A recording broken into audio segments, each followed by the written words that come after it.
مرحبا، شلونكم؟ يا رب تكونون بخير وعافية. وصفتنا اليوم هي كيكة الشوكولا، إن شاء الله راح نشتغلها بطريقة كلش سهلة، وهذه الكيكة شوية بيها خطوات نركز عليها. هسه نقول بسم الله ونبلش بالطريقة. وهنا أول شي راح أبدي بيه أضرب البيض زائد الفانيليا زائد الشكر.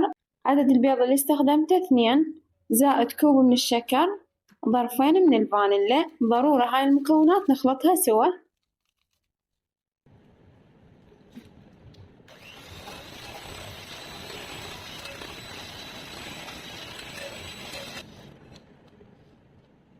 بعد ما تتأكدون الشكر ذاب تماماً، نضيف كوب كامل من الحليب زائد نص كوب من الزيت.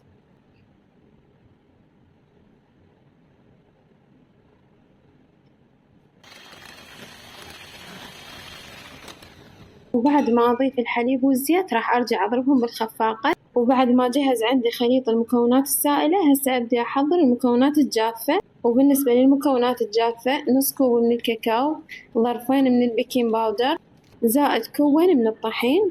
وبعدها راح أرجع أضربهم بالخفاقة كل زين بعد ما أنخل هذه المكونات. وهذه الكيكة تقدرون تشتغلوها بالمضرب اليدوي أو تشتغلوها بخلاط العصير. إذا اشتغلتوها بالخلاط ضروري تضربون المواد السائلة بالخلاط، وبعدها تضيفون خليط المكونات السائلة بكاسة. يلا تضيفون المواد الجافة.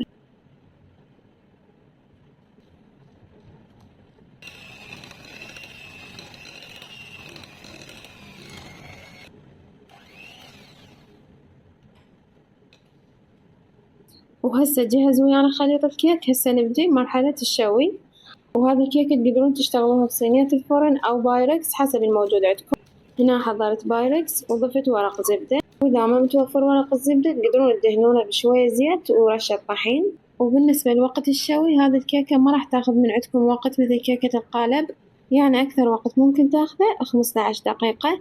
بس ضروري تتأكدون قبل لا تدخلون الكيك للفرن يكون الفرن حامي حتى ما يهبط الكيك وياكم. وأكثر سبب يعني يخلون الكيك يهبط هو إذا كان الشكر ما مضروب زين، والسبب الثاني إذا كان الفرن ما حامي عندكم هم راح يهبط الكيك وياكم.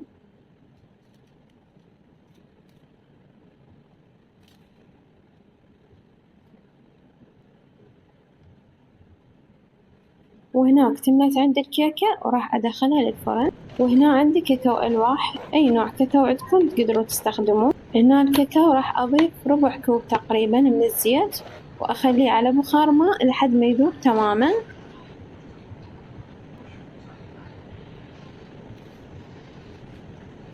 وحتى أشتغل الطبقة الثانية من الكيك فراح أحتاج كوب كامل من الكريمة زائد 3/4 كوب من المي أو حليب بارد يكون. وضروري تضيفونها بالتدريج لأن أنواع الكريمة تختلف. هنا الكاكاو بعد ما ذوبته مثل ما قلت لكم على بخار ماء صار عندي جاهز، فاستخدمت قسم للكريمة وقسم للطبقة الأخيرة من الكيك. وهذه الكريمة صارت عندنا بهذا الشكل، وحتى إذا كانت أخف ما راح تفرق. وهنا الكيكة طلعتها من الفرن استوت، أخذت وقت بالضبط 15 دقيقة. وقتها يعتمد على نوع الفرن، يجوز تاخذ وياكم وقت أقل إذا كان فرنكم عالي. وهسه بس راح أشيل ورق الزبدة، راح أرجعها لنفس القالب.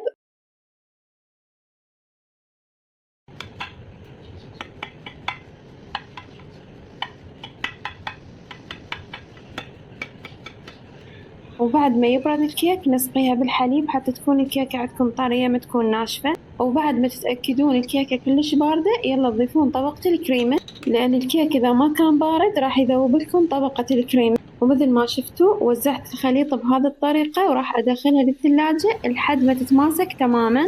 وهسه أبدأ أضيف آخر طبقة اللي هي طبقة الكاكاو. وضروري يكون عندكم الكاكاو بارد حتى ما يخرب لكم شكل الكريمة. ومثل ما جاي تشوفون لأن طبقة الكريمة كانت متماسكة، فصوص الكاكاو راح يتوزع عندكم بكل سهولة. وبالنسبة للتزيين حسب ذوقكم، تقدرون تبقون قسم من الكريمة وتسوونه بهذه الطريقة.